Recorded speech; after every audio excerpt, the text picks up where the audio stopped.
Hello नमस्कार दोस्तों। आइए आज इस वीडियो में हम लोग कुछ महत्वपूर्ण करंट अफेयर्स को अध्ययन करते हैं। पहला है, पटना नगर निगम को सबसे अधिक राशि आवंटित हुई, है ना। देखिए चर्चा में क्यों है। हाल ही में राज्य के 18 नगरों के विकास के लिए छठे वित्तीय आयोग की अनुशंसा पर 256 करोड़ 48 लाख की राशि आवंटित की गई है। मुख्य बिंदु है, पटना नगर निगम के सर्वाधिक 67-53 करोड़ रुपए आवंटित किए गए। हाल ही में नगर निगम बने सीतामढ़ी को सबसे कम 2.88 करोड़ रुपए आवंटन मिला है। अन्य बिंदु है, आयोग द्वारा आवंटित की गई कुल राशि का 50% स्थानीय निकायों हस्तांतरण की जाएगी, जबकि आधी राशि राज्य सरकार के विभिन्न विभागों के द्वारा चल रही स्कीमों के अंतर्गत खर्च किए जाएंगे। अगला क्वेश्चन है अगला फैक्ट जो है, ई नारी शक्ति ऋण योजना। ई नारी शक्ति ऋण योजना, ठीक है। चलिए चर्चा में क्यों है, ये चर्चा में है। हाल ही में दक्षिण बिहार ग्रामीण बैंक DBGB ने अपने चौथे स्थानीय दिवस के अवसर पर ई नारी शक्ति ऋण योजना की शुरुआत की है, ठीक है। ई नारी शक्ति ऋण योजना की शुरुआत की है। बैंक के नाम एक बार फिर सुन लीजिए, दक्षिण बिहार ग्रामीण बैंक, है ना, DBGB ने ई नारी शक्ति योजना लॉन्च किया है। मुख्य बिंदु है इसका, इस योजना के तहत बैंक महिलाओं को इलेक्ट्रिक 2 पहिया गाड़ियों को खरीदने के लिए 1 लाख रुपए तक का सस्ता कर्ज देगी।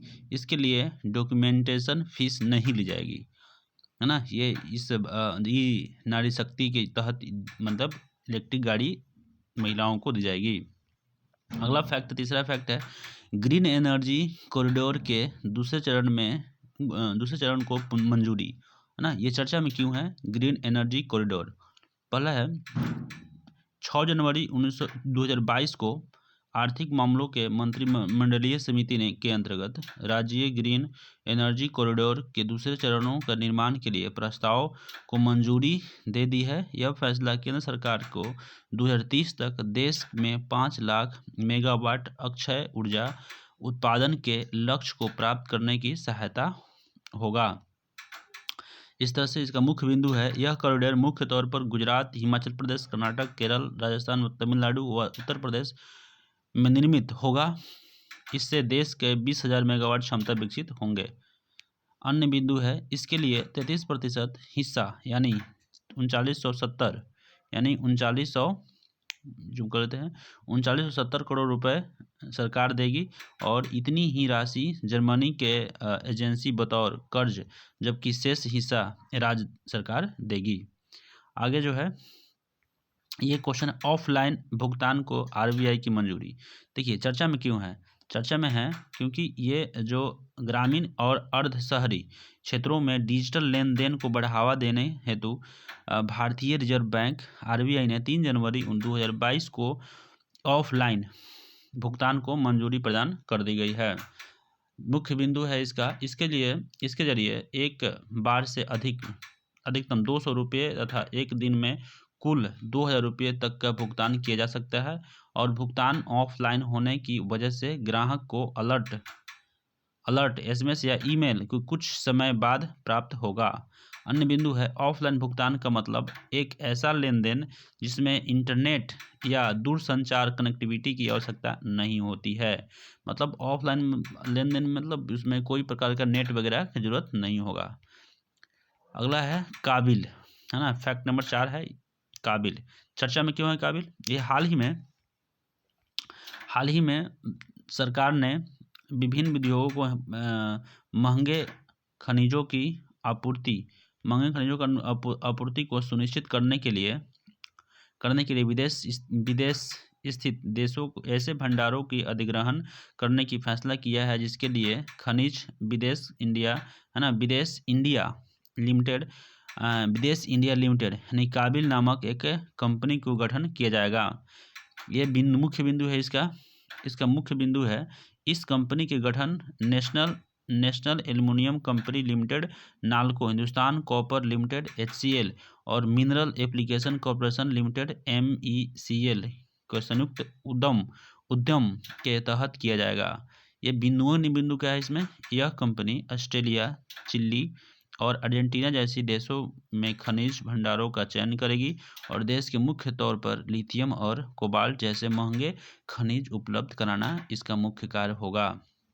इस तरह से अब आते हैं दोस्तों जो है 7वां, है ना, फैक्ट्स जो है 7वां नंबर, बेरोजगारी दर में वृद्धि।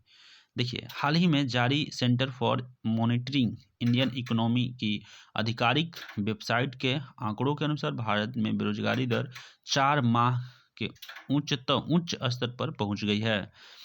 मुख्य बिंदु है, आंकड़ों के अनुसार नवंबर 2021 में कुल बेरोजगारी दर 7.1% थी, जो दिसंबर 2021 में 7.91% थी और इस बढ़े हुई बेरोजगारी दर के कारण कोविड-19 महामारी का प्रभाव बताया गया है। अन्य बिंदु, दिसंबर में शहरी और ग्रामीण दोनों क्षेत्रों में बेरोजगारों की दर में वृद्धि दर्ज की गई है और शहर में 9.1% की तुलना में 7.1% प्रतिशत के साथ ही ग्रामीण क्षेत्रों में मामूली राहत है।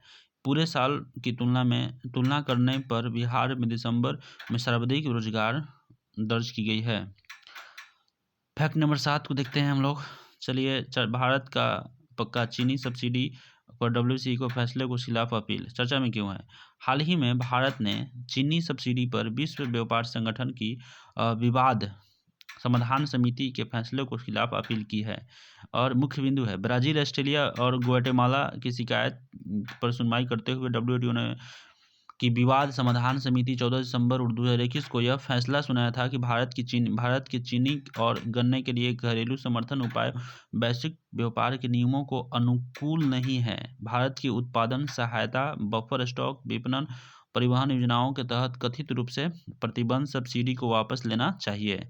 अब है अन्य बिंदु, ब्राजील दुनिया का सबसे बड़ा चीनी उत्पादक और निर्यातक है। ब्राजील के बाद चीनी उत्पादन में भारत का नंबर आता है, मतलब चीनी उत्पादन में भारत दूसरा स्थान आता है। फैक्ट नंबर 8 चर्चा में क्यों हो भाई, ये हैदराबाद में 216 फीट ऊंचा स्वामी रामानुजन चार्य का स्टेचू स्थापित हो चुका है, जो कि दुनिया का दूसरा सबसे बड़ा सिटिंग स्टैचू है। इस स्टैचू का अनावरण फरवरी 2022 में प्रधानमंत्री मोदी करेंगे। फरवरी 2022 में मोदी जी करेंगे। अगला है मुख्य बिंदु, हालांकि राजस्थान के नाथ द्वार में 351 फीट ऊंची शिव मूर्ति का निर्माण पूर्ण होने को है, इसका उद्घाटन मार्च 2022 में होगा, है ना। तो ये सब फैक्ट है और बहुत ही महत्वपूर्ण ये सब फैक्ट है दोस्तों, इसको याद रखिएगा। देखिए, ये PT fact for 67th BPSC के लेकर के भी ये दिया गया है। चर्चा में क्यों है, देखिए, सावित्रीबाई फुले जन्मदिन 3 जनवरी को प्रतिवर्ष देश के प्रथम महिला शिक्षिका और समाज सेविका सावित्रीबाई फुले को जन्म दिवस मनाया जाता है। उनका जन्म 3 जनवरी 1831 ईस्वी को महाराष्ट्र में, निधन 10 मार्च 1897 को पुणे में हुआ था।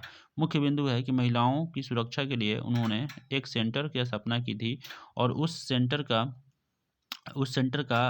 नाम उन्होंने बाल हत्या प्रतिबंधक गृह रखा था, बाल हत्या प्रतिबंधक गृह रखा और जबरदस्त सामाजिक विरोध के बावजूद उन्होंने विधवा विवाह, छुआछूत विरोध, दलित और महिलाओं को मुक्ति के लिए मिशन चलाया। उन्होंने लड़कियों के लिए 18 स्कूल खोले थे, है ना, 18 स्कूल खोले थे।